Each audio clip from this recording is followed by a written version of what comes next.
Hello ಕರ್ನಾಟಕದ ಜನತೆ, welcome back to update Kannada 360 channel. So ನಾನು ಇವತ್ತಿನ ವಿಡಿಯೋದಲ್ಲಿ ನೀವೇನಾದರೂ ಈ ಮಿಸ್ಟೇಕ್ಸ್ನ ಮಾಡಿದ್ರೆ ಗೃಹಲಕ್ಷ್ಮಿ ಯೋಜನೆ ಹಣ ನಿಮಗೆ ಬಂದರೂ ಕೂಡ ಖಾತೆಯಲ್ಲಿ ಇರಲ್ಲ. ಸೊ ಯಾವ್ಯಾವೆಲ್ಲ ಮಿಸ್ಟೇಕ್ಸ್ನ ನೀವು ಮಾಡಬಾರ್ದು, ಮತ್ತು 7ನೇ ಕಂತಿನ ಹಣ ಯಾವ್ಯಾವ ಜಿಲ್ಲೆಗೆ ಬಿಡುಗಡೆ ಆಗಿದೆ, ಮತ್ತು ಎಲ್ಲ ಜಿಲ್ಲೆಗೂ ಯಾವಾಗ 7ನೇ ಕಂತಿನ ಹಣ ಬಿಡುಗಡೆ ಆಗುತ್ತೆ, ಮತ್ತು ಪೆಂಡಿಂಗ್ ಹಣ ಎಷ್ಟು ಬಿಡುಗಡೆ ಮಾಡ್ತಿದ್ದಾರೆ, ಇದ್ರ ಬಗ್ಗೆ ಎಲ್ಲ ಡೀಟೇಲ್ ಆಗಿ ತಿಳಿಸ್ಕೊಡ್ತೀನಿ. ಬನ್ನಿ, ವಿಡಿಯೋನ ಸ್ಟಾರ್ಟ್ ಮಾಡೋಕ್ಕಿಂತ ಮುಂಚೆ ನೀವೇನಾದರೂ ನಮ್ಮ ಚಾನಲ್ಗೆ ಸಬ್ಸ್ಕ್ರೈಬ್ ಮಾಡ್ಕೊಂಡಿಲ್ಲ ಅಂದರೆ ದಯವಿಟ್ಟು ಚಾನಲ್ಗೆ ಸಬ್ಸ್ಕ್ರೈಬ್ನ ಮಾಡ್ಕೊಳ್ಳಿ, ಹಾಗೆ ವಿಡಿಯೋನ ಆದಷ್ಟು ಶೇರ್ ಮಾಡಿ ಅಂತ ಕೇಳ್ತಾ, ಇನ್ನು ವಿಡಿಯೋಗೆ ಲೈಕ್ ಕೊಟ್ಟಿಲ್ಲ ಅಂದರೆ ವಿಡಿಯೋಗೆ ಲೈಕ್ ಕೊಡಿ, ಮತ್ತು ಈ ವಿಡಿಯೋಗೆ 100 ಲೈಕ್ಸ್ನ ಪಡ್ಕೊಳಕ್ಕೆ ಹೆಲ್ಪ್ ಮಾಡಿ ಅಂತ ಕೇಳ್ತಾ ವಿಡಿಯೋನ ಸ್ಟಾರ್ಟ್ ಮಾಡೋಣ. ಸೊ ಪ್ರತಿಯೊಬ್ಬ ಫಲಾನುಭವಿ ಮಹಿಳೆಯರು ಕೂಡ ಗೃಹಲಕ್ಷ್ಮಿ ಯೋಜನೆಯ 7ನೇ ಕಂತಿನ ಹಣದ ಬಿಡುಗಡೆಗೋಸ್ಕರ ಕಾಯ್ತಿದ್ರಿ.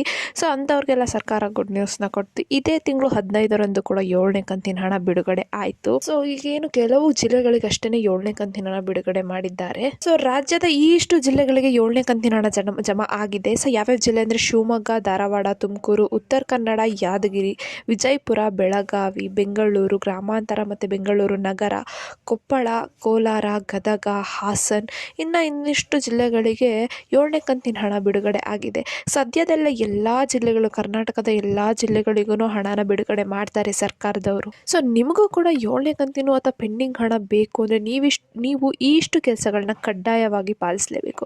ಸೊ ಎಲ್ಲರಿಗೂ ಸರ್ಕಾರ ಈಗಾಗಲೇ ತಿಳಿಸಿರುವಂತೆ NPCI ಮ್ಯಾಪಿಂಗ್ ಅಥವಾ KYC ನಿಮ್ಮ ಬ್ಯಾಂಕ್ ಖಾತೆಗೆ ಆಗದೇ ಇದ್ದರೆ ಹಣ ಜಮಾ ಆಗೋದಿಲ್ಲ.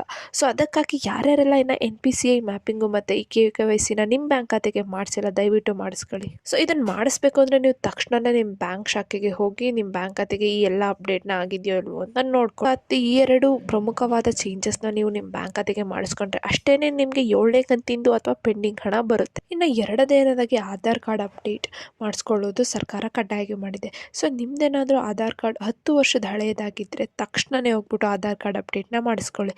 ಸೊ ಇಲ್ಲ ಅಂದರೆ ನಿಮಗೆ ಯಾವ ಕಂತಿನ ಹಣನೂ ಬರಲ್ಲ. ನೀವು ಆಧಾರ್ ಕಾರ್ಡ್ ಅಪ್ಡೇಟ್ನ ಮಾಡಿಸ್ಬೇಕಂದ್ರೆ ಆಧಾರ್ ಕಾರ್ಡ್ ಸೇವಾ ಕೇಂದ್ರಗಳಿಗೆ ಹೋಗ್ಬಿಟ್ಟು ನೀವಲ್ಲಿ ಅಪ್ಡೇಟ್ನ ಮಾಡಿಸ್ಕೋಬೋದು. ಅಪ್ಡೇಷನ್ಗೆ ಯಾವುದೇ ಶುಲ್ಕನ ತಗೊಳಲ್ಲ. ಸೊ ಸರ್ಕಾರ ಈಗಾಗಲೇ ಆಧಾರ್ ಕಾರ್ಡ್ ಅಪ್ಡೇಟ್ ಗಡುವನ್ನು ಮತ್ತೆ ವಿಸ್ತರಿಸಿದೆ, ಅಂದರೆ ಲಾಸ್ಟ್ ಡೇಟ್ನ ಮತ್ತೆ ವಿಸ್ತರಿಸಿದೆ. ಹಾಗಾಗಿ ಜೂನ್ 14, 24, 2024 ನೀವು ಆಧಾರ್ ಕಾರ್ಡ್ ಅಪ್ಡೇಟ್ನ ಮಾಡಿಸ್ಬೇಕು. ಸೊ ಏನು ಈ Aadhaar card update, KYC, NPCI mapping ತುಂಬಾ ಇಂಪಾರ್ಟೆಂಟು ನಿಮಗೆ ಗೃಹಲಕ್ಷ್ಮಿ ಯೋಜನೆ ಅಥವಾ ಯಾವುದೇ ಒಂದು ಸರ್ಕಾರದ ಯೋಜನೆನ ಪಡ್ಕೊಳೋಕ್ಕೆ. ಯಾಕೆ ತುಂಬ ಇಂಪಾರ್ಟೆಂಟ್ ಅಂದರೆ, ಸೊ ಯಾವಾಗ ನೀವು NPCI ಅಥವಾ KYC ಮಾಡಿಸ್ತಿರಲ್ಲ, ಆವಾಗ ನಿಮ್ಮ ಡೇಟಾಬೇಸ್ ಅಂದರೆ ನಿಮ್ಮ ಬ್ಯಾಂಕ್ ಖಾತೆಯ ಡೇಟಾ ಸರ್ಕಾರದ ಡೇಟಾಬೇಸ್ ಜೊತೆಗೆ ಇರುತ್ತೆ. ಸೊ ಏನು ಈ ಹಣ ಆಗ್ತಾರಲ್ಲ, ಇದು ಆಟೋಮೆಟಿಕ್ ಪ್ರೊಸೆಸ್ ಇರುತ್ತೆ. ಸೊ ಅವಾಗಷ್ಟೇ ನಿಮ್ದು ಏನಾದರೂ ನಿಮ್ಮ ಡೇಟಾ, ಬ್ಯಾಂಕ್ ಖಾತೆ ಡೇಟಾ ಏನಾದರೂ ಸರ್ಕಾರದ ಡೇಟಾಬೇಸ್ ಜೊತೆ ಲಿಂಕ್ ಆಗಿದ್ರೆ ಅಷ್ಟೇ ನಿಮ್ಮ ಬ್ಯಾಂಕ್ ಖಾತೆಗೆ ಹಣ ಆಟೋಮೆಟಿಕ್ಕಾಗಿ DBT ಆಗುತ್ತೆ. ಸೊ ಇಲ್ಲ ಅಂದರೆ ಯಾವ ಹಣನೂ DBT ಆಗಲ್ಲ. ಸೊ ಅದಕ್ಕೆ ಸರ್ಕಾರದವರು ಪದೇ ಹೇಳ್ತಾರೆ, ಸೊ ಯಾರು ವಂಚಿತರಾಗಬಾರ್ದು ಗೃಹಲಕ್ಷ್ಮಿ ಯೋಜನೆಯಿಂದ ಅಥವಾ ಯಾವುದೇ ಒಂದು ಯೋಜನೆಯಿಂದ ವಂಚಿತರಾಗಬಾರ್ದು ಅಂದ್ಬಿಟ್ಟು ಈ ಲಿಂಕಿಂಗ್ ಪ್ರೊಸೆಸ್ನ ಕಡ್ಡಾಯವಾಗಿ ಮಾಡಿದೆ. ಸರ್ಕಾರದವರು ಇದೇ ತಿಂಗಳು ಪೆಂಡಿಂಗ್ ಹಣವನ್ನು ರಿಲೀಸ್ ಮಾಡ್ತಾ ಬರ್ತಿದ್ದಾರೆ. ಸೊ ಎಷ್ಟೊಂದು ಉದಾಹರಣೆಗಳಿದ್ದಾವೆ ಪೆಂಡಿಂಗ್ ಹಣ ಬಂದಿರೋದು. ಸೊ ನಮ್ಮದು ಚಾನಲಲ್ಲೊಬ್ಬರು ತಿಳಿಸಿದ್ದಾರೆ, ಅವ್ರಿಗೆ 10,000 ರೂಪಾಯಿ ಪೆಂಡಿಂಗ್ ಹಣ ಬಂದಿದೆ. ಈಗ 6 ಮತ್ತು 7ನೇ ಕಂತಿನ ಹಣಕ್ಕೋಸ್ಕರ ಅವರು ವೆಯ್ಟ್ ಮಾಡ್ತಾ ಇದ್ದಾರೆ. ಸೊ ನಿಮಗೂ ಕೂಡ ಪೆಂಡಿಂಗ್ ಹಣ ಬರುತ್ತೆ ಯಾವಾಗೆಲ್ಲ ಈ ಚೇಂಜಸ್ನ ನೀವು ಮಾಡಿಸ್ಕೊತೀರ. ಸೊ ಸರ್ಕಾರದವರು ಪೆಂಡಿಂಗ್ ಹಣನ ರಿಲೀಸ್ ಮಾಡ್ತಿದ್ದಾರೆ. ಸೊ ಪೆಂಡಿಂಗ್ ಹಣ ಬೇಕು ಅಂದರೆ ನೀವು ಇಷ್ಟು ಚೇಂಜಸ್ನ ಮಾಡಿಸ್ಕೋಬೇಕು ಅಂತ ಹೇಳ್ತಾ, ಸೊ ಇನ್ನು ಪುಟ್ಟು ವಿಡಿಯೋ ನಿಮಗೆ ಇಷ್ಟ ಆಯಿತು ಅನ್ಕೊತೀನಿ. ಇಷ್ಟ ಆದರೆ ದಯವಿಟ್ಟು ಚಾನಲ್ಗೆ ಸಬ್ಸ್ಕ್ರೈಬ್ನ ಮಾಡ್ಕೊಳ್ಳಿ. ವಿಡಿಯೋನ ಆದಷ್ಟು ಎಲ್ಲರಿಗೂ ಶೇರ್ ಮಾಡಿ. ಏನೇ ಪ್ರಾಬ್ಲಮ್ ಇತ್ತು ಅಂದರೂ ಕಮೆಂಟ್ನ ಹಾಕಿ. ನೀವೇನ ನಮ್ಮ ಚಾನಲ್ಗೆ ಸಬ್ಸ್ಕ್ರೈಬ್ ಮಾಡ್ಕೊಂಡಿಲ್ಲ ಅಂದರೆ ದಯವಿಟ್ಟು ಚಾನಲ್ಗೆ ಸಬ್ಸ್ಕ್ರೈಬ್ನ ಮಾಡಿಕೊಂಡು ಸಪೋರ್ಟ್ ಮಾಡಿ ಅಂತ ಕೇಳ್ತಾ ಧನ್ಯವಾದಗಳು.